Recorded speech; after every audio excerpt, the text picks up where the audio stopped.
thank you for being on my show, my blog. I appreciate it. This is Jordan, my oldest son. I've got two kids, obviously.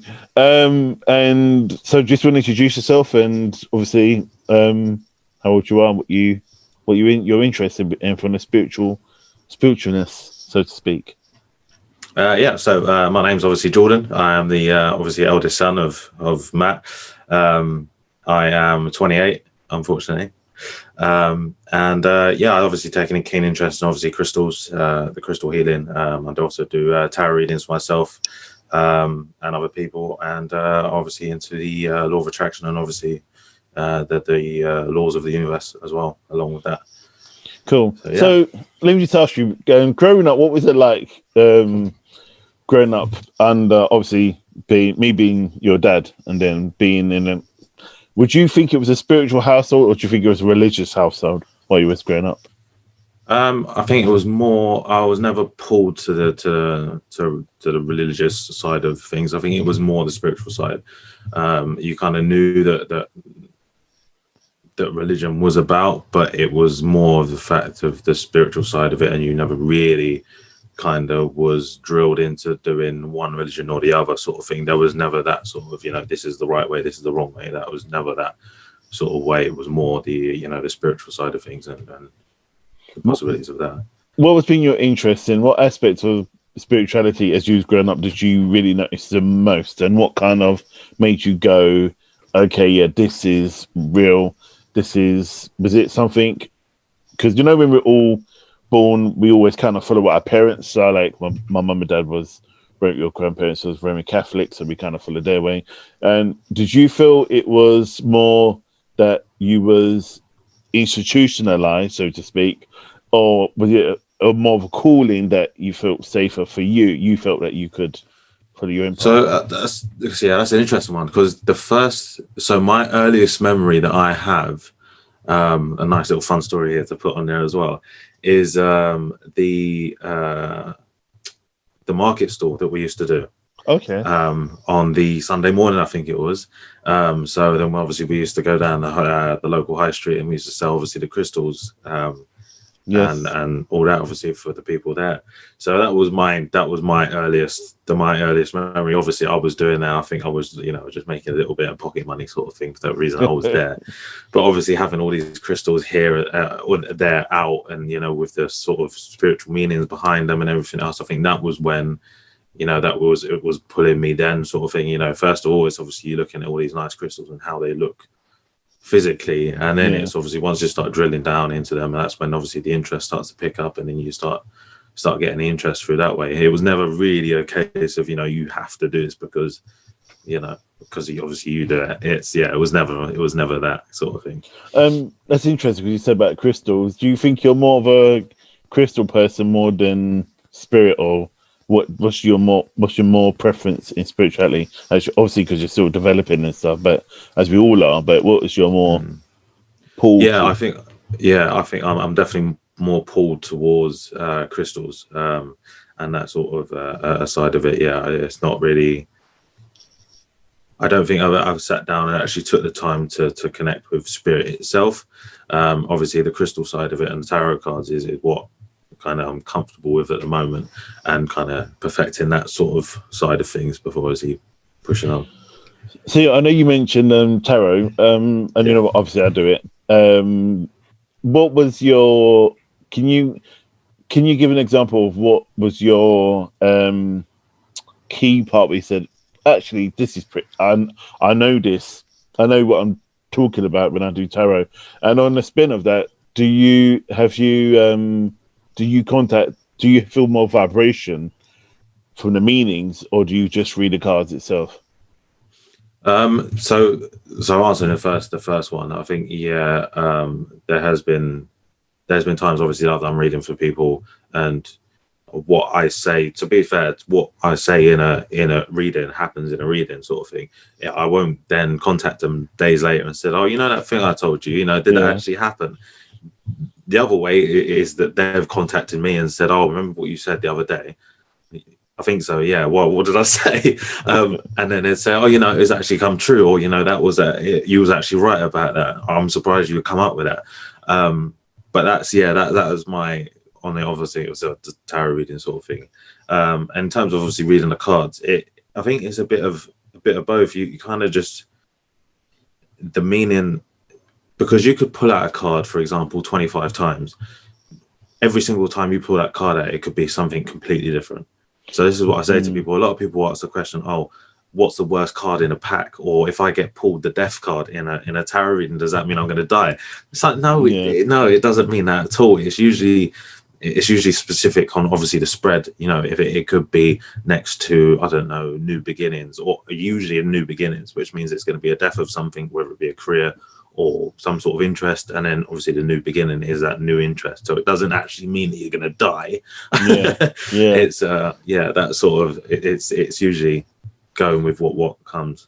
And I hear you on that, because so many times I remember a couple of weeks ago actually, shuffled cards, pulled a card for this person, and I asked a question, pulled 2 cards out of 78 in a pack, and the same question, the death card came out 3 times.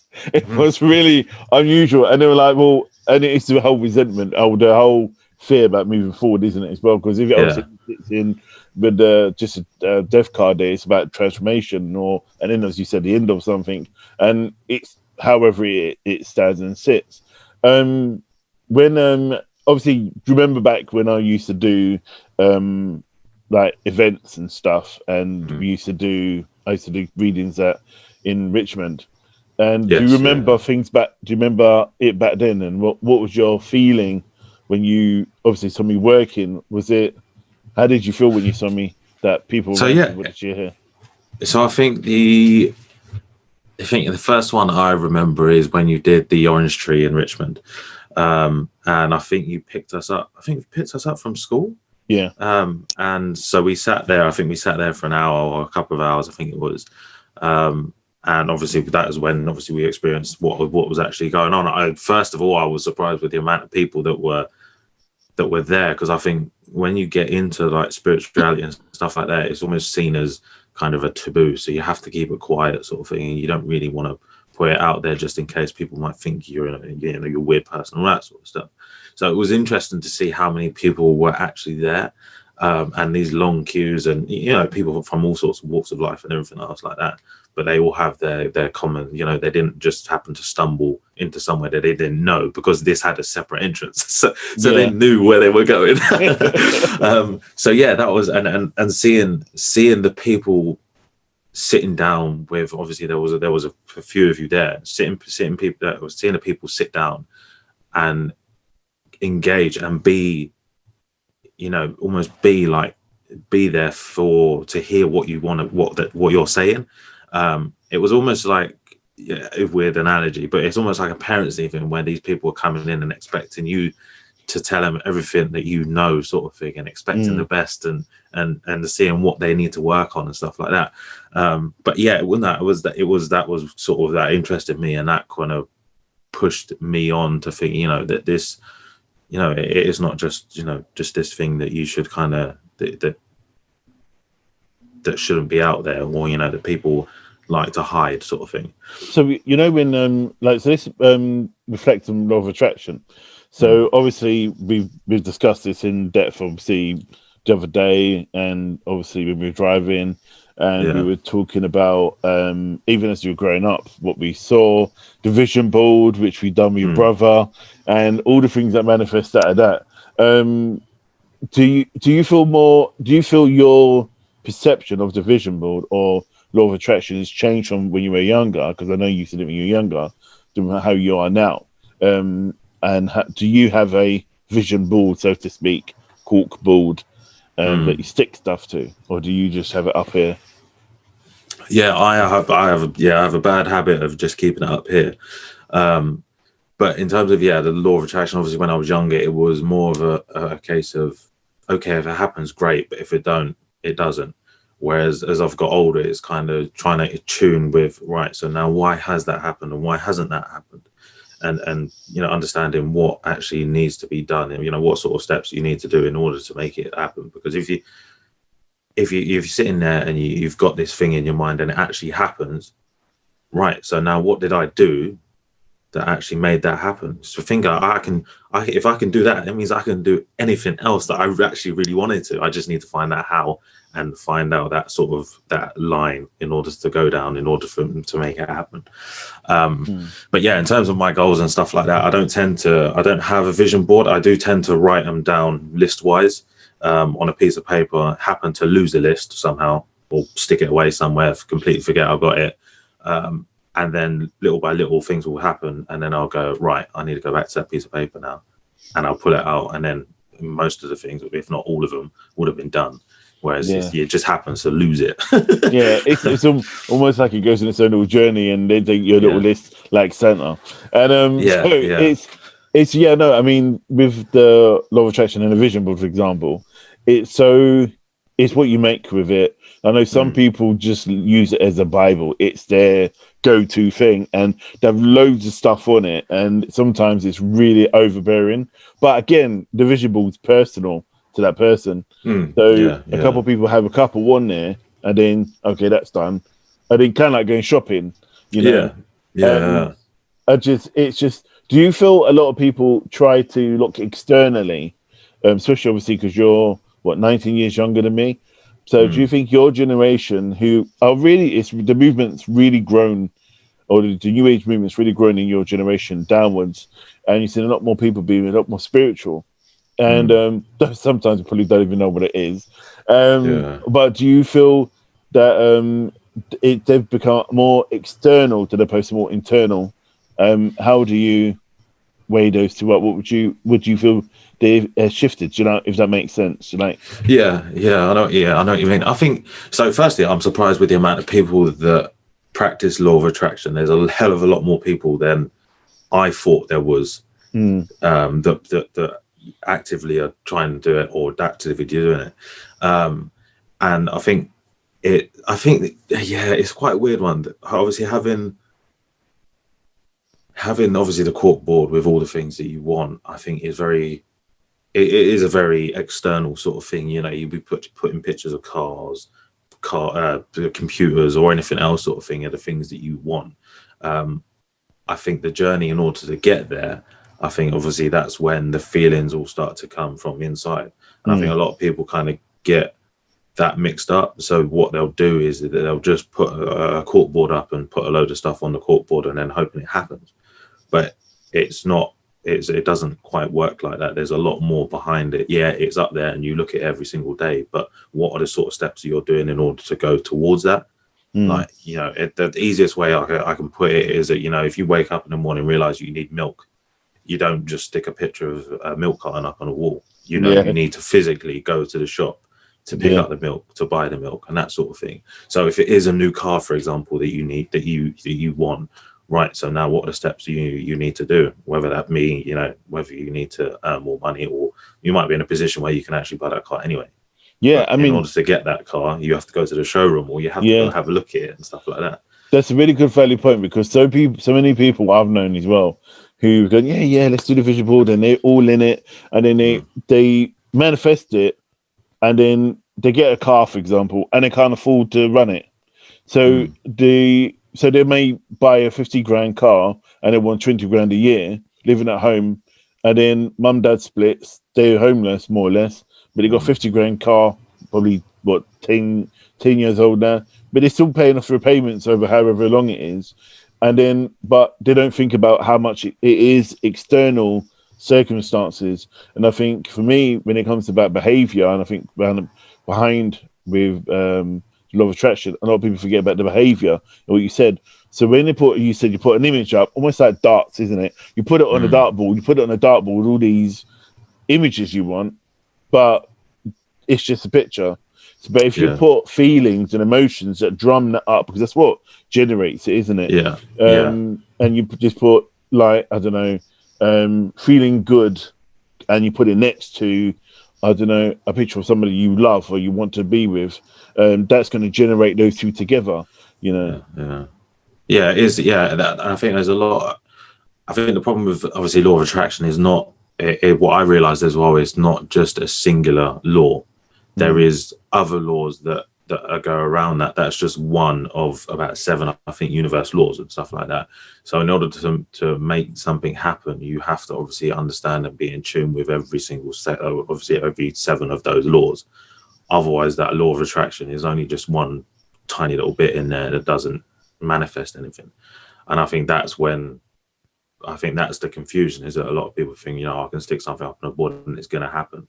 If it happens, it just means that you've been in tune with every 7 one of those, or every one of those laws there, and you just didn't actually know it. But I think that's for me was what the kind of turning point is, that okay, right, it's not just thinking about that thing that I want it, because these other laws obviously do govern something more that you need to obviously do, and I think one of them is law of action. And it's literally, that you need to go towards that goal in order for it to happen. So as you said, obviously, if it is a 50 grand car that you want, having goals and stuff like that and aspirations, when we say it's good to be realistic, that doesn't mean you have to limit yourself. Being realistic is just making sure that it's sustainable. So if it is a 50 grand car, you need to make sure that your lifestyle can support that. It doesn't mean that, But that's it, because if they have to change that lifestyle, there may be a situation, for example, they may get a promotion coming up because they fear promotion, or they're really kind of anti-establishment or management, and they don't want to move up that level. But that's a part of the process, And just talking about the laws, and the law itself says it's a law. Therefore, you have to abide by. So when you say law of action, you got to do something, Yeah. You can't sit on your backside and expect it to just turn up. That's the law of sitting on your backside. So the law of action, you need to action. We call it reaction. And for me, when I've done my vision board and I've put a picture of a car I wanted to get, and then I remember when I did that, and then I achieved it. And then when I got it, I realized when I took it off the board, I looked behind the picture that I had up there, and it said debt free. And I was one debt away from being debt free, and I paid it off and I became debt free. And it was just like, oh my gosh, you don't realize, and it's just like all these things happen. And people ask coincidence. I think it boils down to whether we believe in coincidence, isn't it? But it's for the fact that I wasn't working towards being debt free. It was just like I just wanted to clear all this stuff and move forward in life, and that sense you change, don't you? Yeah, and I mean, obviously, going on that whole point of people saying it's coincidence. I mean, people's opinions and stuff like that are completely valid. I'm not going to tell people how they should be thinking or anything like that, because I'm not that sort of person. But the example I used earlier, that if you want a pint of milk, you go to the shop, you're going to buy a pint of milk. You're not going to go there and buy crisps, because you don't need crisps, you want milk. It's not a coincidence that you happen to go in there and buy milk. That's right. You know what you want, so you're working towards that. It doesn't, the journey might go completely different. The road might be closed and you might have to go a longer route towards the shop to get a pint of milk, but your ultimate goal is to get a pint of milk. It's not a coincidence you happened at the shop and you walked out with a pint of milk. I know obviously people are, maybe you're lucky, but then that's a complete conversation on its own. People obviously telling successful people they're lucky. You haven't seen the journey that they've been on to sort of thing. Professional footballers, you haven't seen the hours that they spend on a training pitch. You haven't seen the contacts that they have behind the scenes sort of thing. There's so much behind it that I think a lot of people just kind of you're a footballer. You didn't just wake up today and go, I think I'm going to go and join a club today. You started when you was 3 even, kicking a ball about until you got to where you are today. And you had that choice which way you want to go, professional or not. And that decision had to come from you, So for the fact is that when you were like growing, your direction, like for me as well with music, I had a choice to become an entertainer and then carry on my music, or everything just died when Granny died. So I was just like, nah, this is it. I think I need to find my calling. I think was to do what I do now. But you're right about looking for what they want to achieve and get to that point and take it. But too many people cast aspersions as well when someone's doing really well, and when someone's doing really well, so they go, oh well, yeah, because you're earning this. For example, what's his name? Jules Best. I forgot his name. Richard Branson said he had 1,000 failed companies until he thought of Virgin Records, and it's only by luck that he saw that record shop was for sale, so he bought it, and then the rest is history.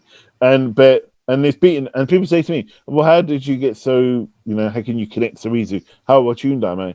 It's hours and hours of beating at your craft. I don't just wake up, boom.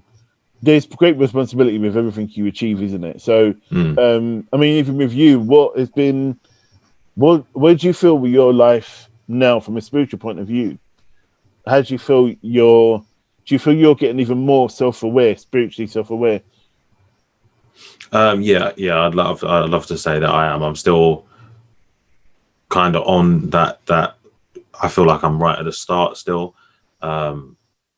because I think I have lived with that sort of taboo with whether I accept it, sort of thing. I ain't gonna lie, it's been one of those sort of weighing up whether, sometimes I go, I'd love to do that, and then sometimes maybe people don't want to see that sort of side of things. So it's always been an internal battle that I've had, sort of thing. But I feel like now it's, at the end of the day, it is who I am. People love it. Love it. That's the other part. Two things really. Do you think it's bloodline, right? Or do you think sometimes that this, like, I love that word being spiritual. Now you've got a spirit, I've got a spirit, so you're spiritual. We're spiritual beings having a human existence, so we are spiritual. If you practice that's different. We make that choice. So do you feel it's bloodline, that you feel that this is like your calling kind of thing? Or do you feel that you don't have to be, your parents don't have to be spiritual for you to be spiritual, as in to be a medium or clairvoyant or whatever? I mean, that's a tough one, that is. I think it depends on obviously the direction you go. I'm sure there's people out there that haven't had a bloodline and managed to do it, because obviously that they've put in the hours, they've put in the work at the end of the day to be where they are. I mean, they're probably better than the people that have had it in the bloodline but don't practice it, if that makes sense. So it is. I mean, if they both worked exactly the same thing, exactly the same way, then obviously the person with the bloodline, you'd imagine, would obviously have that two-step advantage. But there would be obviously some sort of leveling out there. But yeah, no, that's a tough one. It obviously depends on their sort of application and how they're doing it. Obviously, the sort of stuff that I do, like the crystals and the tarot card readings and stuff like that can be taught to literally everyone. I personally think that can be taught to anyone, as long as they want to do it. And obviously, I've given people the opportunity to do it. No, go ahead, do the cards, see what they say, see what happens. Oh no, I can't. No, go on ahead, go on, do it. Yeah, it's true. I mean, another thing you felt was where you got, like you said, you got those two. You said you were at the beginning, but you feel like you made that conscious decision because you've had this battle, and then you've got. Sometimes you get given tarot cards, you get given some crystals, and then you're like plodding with them, and then you kind of fall into it. Next minute, you're on some course doing Reiki in Gambia. I mean, you're doing some kibbutz somewhere. 5 years later, and it all led from you being given a pack of crystals. If you just drill it down, like Granny and Granddad, they were spiritual. Granny was a Roman Catholic. Granddad was as well, but Granddad used to do a lot of spells. But himself, he was in his 70s, and saying the things I see was not even equal to what he did see or what he's experienced. And I think that's your choice, because he's had a choice to pursue it or not, And again, I've never turned around and drilled it into you and your brother. It's been kind of like, it's what you kind of grew up with, or what you see, and some of the stories I used to tell you, bedtime stories, used to be some of the stories I used to go, Ghost, remember though, Ghost Hunt. Yeah. Hold on. Can you share a bit about how my battery's low. Can you get a revelation about what that was for you? What the stories? Well, they used to. I mean, they used to interest me. I used to go back to school and I used to tell everyone in school about all the stories that I heard and everything else. And it was quite weird actually, because obviously I used to go around and tell people about all the stuff that you've seen and all the stuff that you do and what you do in the evenings and everything else. And then I remember having a conversation with you about this before, and then you going, "So did they actually believe you then?" And I went, "Well, yeah, of course they do. Why? Well, what do you mean? What? Why?" Well, you said, "Well, because you haven't seen it, so how do you know I'm not lying?" Well, I mean, that's a fair point. Yeah. He said, "Well, that's literally how it is. You by all means go share these stories, but you don't know whether they're true or not." That's true. I was like, I was like, oh, fair enough. I mean, that's yeah. I mean, yeah, okay. Yeah. Right. Okay. So, so again, that technical problems there. I can't believe you just like dispelled out like that. got too much for me. The pressures, the spirits came in the room. That's it. So, on to talking about paranormal stories and stuff and spiritual stories. Have you encountered anything yourself that you've gone somewhere and then you've seen something? What is that? Is it that? Have you encountered anything like that yourself? Not. I'll tell you what. Not in a while. That's a close question. No. Yeah, not. I mean, I used to have obviously certain feelings that that I was being watched and all that sort of stuff. But I think my ones are. Yeah, I think my ones are different. I think mine are all channeled probably through my dreams and stuff like that, because I have some wild dreams. And that sort of sense of waking up and feeling that, oh yeah, I know what that was all sort of a message. And channeled through that sort of way. You said about dreams. I always, when I know something's going to go wrong with my car, I always dream about it. So I may get a dream and I know exactly that my headlights are going to go, and then 2 days later my lights will go. Now you can argue the fact and say, well, maybe I'm just putting it out there, so I cause it to happen because I'm thinking about it. Yeah. But I had a dream, and then it's a warning in that sense. So, well, I'm curious because I obviously I travel about the place, and I come across different people. And I'm getting a lot. I'm going back to people your generation downwards. So you've got my generation, which are I don't know what they're called, amethyst people. We're here to break away from the organized religions and to teach you crystal children born in the 90s about you. That's where you guys can just pick up a phone and know how to work it. Do you? I've seen a lot of people. Who have been from your generation downwards, really having a really big impact with it. And is there all the people you kind of interacted with? Have they been younger than you, than opposed to older? Would you say? Yeah. To be fair, I would say that. I know actually that would be probably a mixture of people. That are quite older and younger. But all have the sort of similar sort of interests in that sense. I wouldn't. Yeah, strangely enough. Do you, from your experiences, obviously doing your cards? That's what I was going to ask you. Do you read tarot cards or do you read oracle? Because I know I taught you oracle cards, and I know you kind of will start dibbling dallying around a bit with cards. What do you get if you got the Rider-Waite cards? The typical tarot, or you got the oracle cards, or I've got both. I've got one of each, and I do tend to kind of not mix them, but use both for one reading. So interesting. The tarot cards will be my base sort of reading card, and then obviously the oracle card will be either above it or below it, and that will be the sort of message that needs to be passed to the other person. Interesting. That's usually how I tend to do my readings. That is kind of the advice sort of bit that governs the rest of the reading. That's usually how I Yeah. do my reading. Because that's interesting. Because that's how I started out, and I never showed you that. It's really weird. So you know, this one's about bloodline.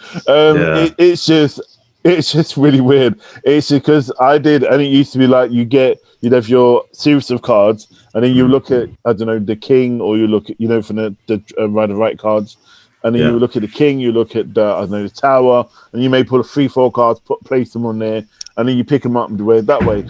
I used to be able to balance doing the reading for an hour and do it that way, have loads of cards out, and then pull them off that way. But when you get a couple of quick cards and you deal them out, and then you're reading for someone, and you got to do the hour, they're like, how's it going to last an hour? Because it just like flows, doesn't it? You probably find you don't even look at the cards, right? Because sometimes you're talking.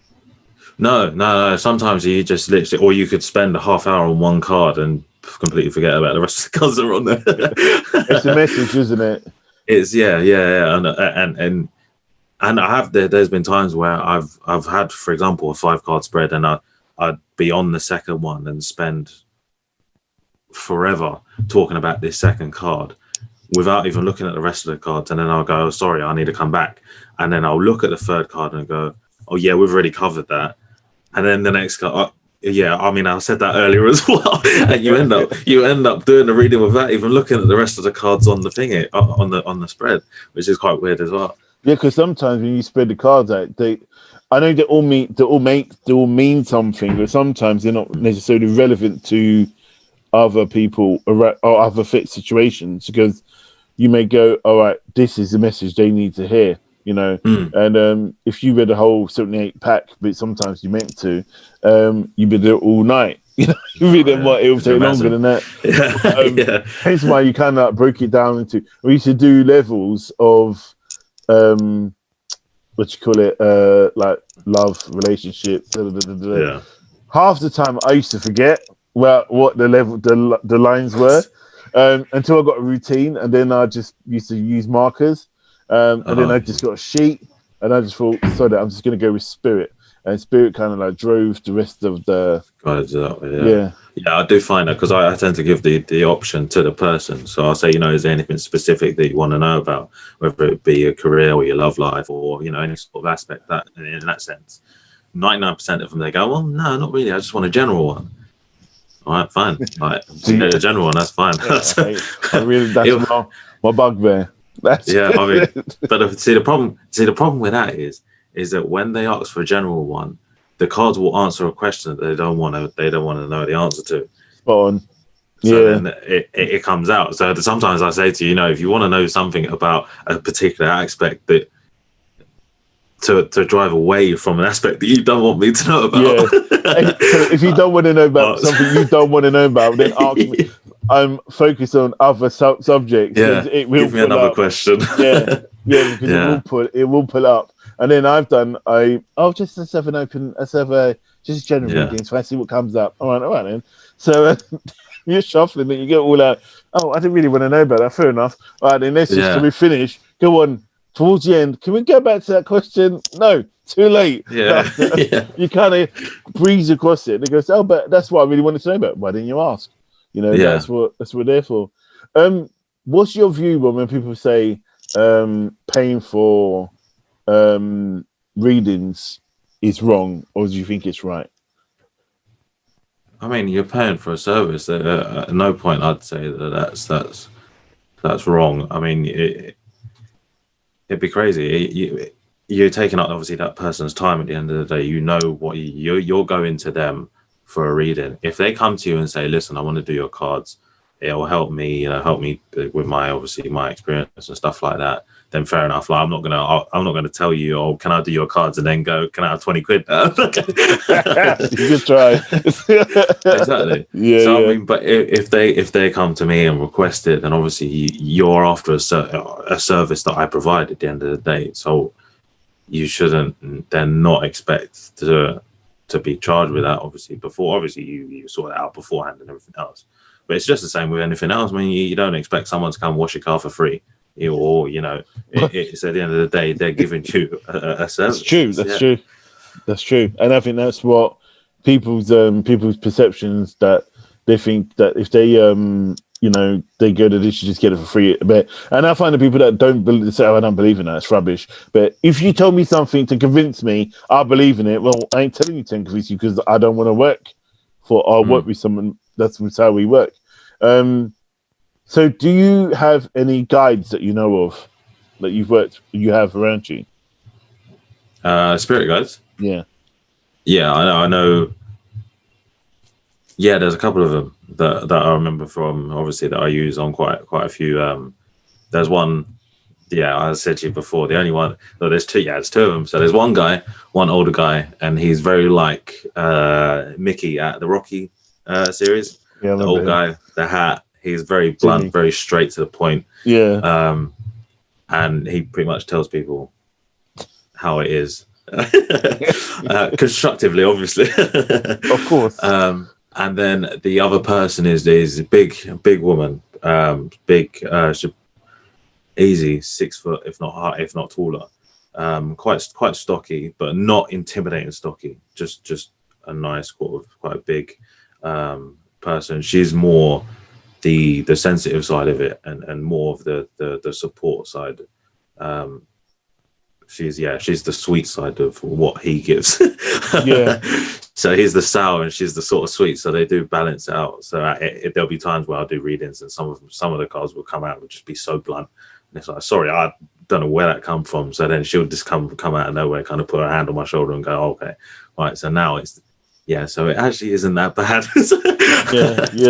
Yeah. And what nationality would you say they are? Yeah, I'd say the guy is that American, very kind of kind of street, kind of back alley sort of American guy. Literally a spitting image of that Mickey guy from the Rocky. Okay. And the woman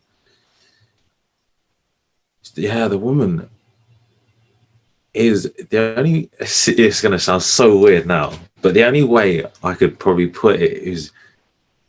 Do you remember, the Tom and Jerry cartoon? Yes. Do you remember Tom's mum? The Thomas? Yeah. Yeah, her. That's the only sort of way that I could explain it that looks exactly the same in my, but obviously with the top half as well. But that's literally how I think it. Which is that's interesting. Okay. Yeah. She's American, but of that Caribbean descent sort of thing. So she's not American. She's from that Caribbean descent sort of wise. Okay, that's interesting. Probably our grannies, to be fair. Yeah. Probably one of her family. They'll come to keep an eye on you. But no, I mean, obviously you there's lots of changes that you face. I mean, like now obviously you're in 2021, obviously this whole pandemic's kicking off. And we're going down that path. And the thing is, do you think there is kind of like guidance with using a law of attraction to steer through these troubled times? Yeah, and that is, I mean, the pandemic's a thing in its own. That's but I think the way that I think people approach and live their life makes a complete difference. I think if you enter into a scenario that that a lot of people feel really restricted in, that all these restrictions in place and everything else, people feel that they're more boxed in than ever, sort of thing, that they can't go out and they can't do this. So everyone's mindset is in that they can't do this and they can't do that, and they need to keep up with their news, they need to keep up with all the depressing stuff that's going on and everything else. And I think a lot of people kind of forget that you're still living. You're still allowed to go outside. You're still allowed to breathe in that fresh air. You're still allowed to go to the park for a walk. You're still allowed to meet one other friend. So it's not as bad as people are thinking. And I mean, that does obviously tie in with your goal setting and stuff like that for the next year. It is taking that time to be nice to yourself and making goals that can be achieved by yourself, rather than you failing because of this pandemic. So for example, you saying, I'm going to go on holiday in the next 2-3 weeks, there's no point even putting that down on your goal list, because you know for a fact that with the pandemic going on, it's not going to happen. So when you come to the end of the year, you've gone, oh, I failed that goal, but it wasn't your fault. It wasn't the fact that you couldn't do it. It's the fact that there was just no chance of it happening. and that's a pure yes, so true. I mean, even with obviously with the pandemic, and that's a lot of people who decided thinking, oh, we're going to be locked at home, and so I might as well go somewhere hot to be isolated. But you forget, if you go somewhere hot, they're probably their medical knowledge is not as good as here. I'm not saying that they're bad, but I'm saying may not be as advanced as we are. So if you're out there, the so-called ways of how the UK looks after you is different. If you was like when I was in Israel, Egypt, it's totally different than how it was here.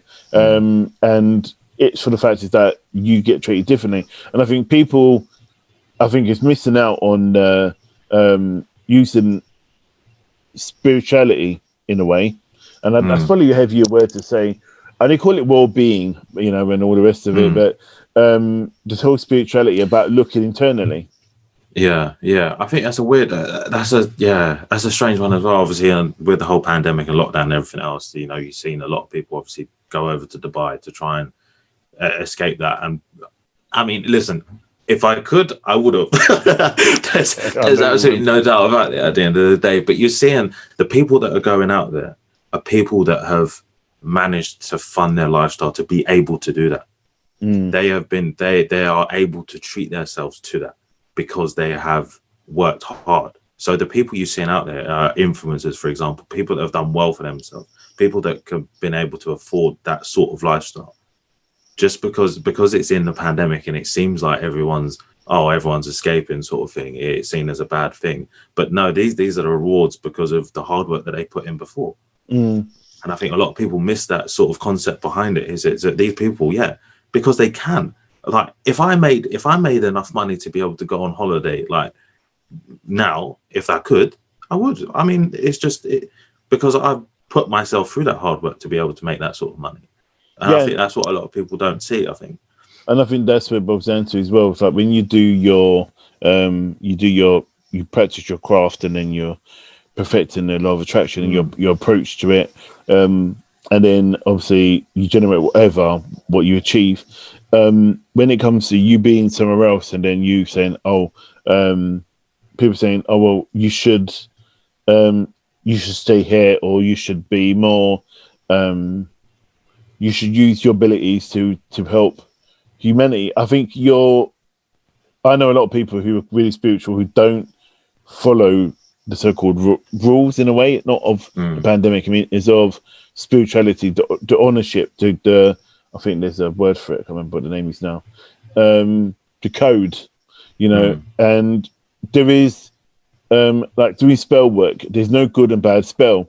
It's the intention that is good or bad to harm, and and with obviously from a Wicca point of view, no harm done. You receive none. So if you're out there, you put your intentions out there, you'll get what it is back. But there's that, and there's the other aspect where I'll help you, and then I'm going to get something back for it.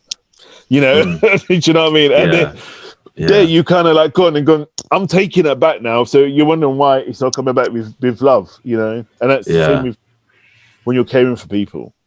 Yeah. So what you said is, what you said about the whole intention side made me think of that, of what Bob Proctor says in the Secret, when he says about the energy or electricity. Sorry, no one knows how it works or anything else, but you can cook a man's dinner with electricity, and you can also cook a man. That's true. It's so literally down to what your intention is. That is literally down to that. But a lot of people would obviously say then, oh no, electricity is bad because you can cook a man. But no, electricity wasn't made for that. Yeah, people that have got hold of electricity have done that. It's a strange one. Yeah, and I think intention's key, because if you're gonna walk off a building, this thing called gravity, the law of gravity, you're gonna hit the ground. You're not gonna bounce like a ball's gonna bounce back. But we won't, roadkill. So, but I know we're almost out of time. But it's been good. So I want to say thank you for coming on here, and I just want to say I haven't coerced you or bullied you into it or blackmailed you, just in case somebody turned and said, "Oh, you got your son to do," you have order. Don't worry, I'll send over the invoice soon. Doing it. He's been badgering me. He's been begging me for years to be on my YouTube channel, and I'll get to maybe if you're lucky, I'll give you a little 10-minute slot. That's it. You're just gonna cut me out all of this. I'm gonna be talking, and you meet. Yeah, and then the rest of it would be me. But no, it's been nice. It's been good, and it's I'm sure you'd hopefully come back again soon, or if there's anything you want to share, and catch up how your journey's going, because obviously you're back on a new journey in your life, and new year, new start, and thanks for your time. Yeah, no, I appreciate it. I enjoyed it. I've enjoyed the chat. It's been good. I think we should definitely do it. Definitely do it again. Obviously, different subjects, different topics, and stuff like that. Definitely, of course, you've enjoyed it. You're talking to me, innit? And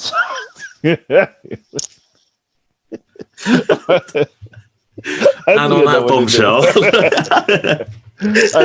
I had to get that one in there. Alrighty. So stay blessed and stay safe.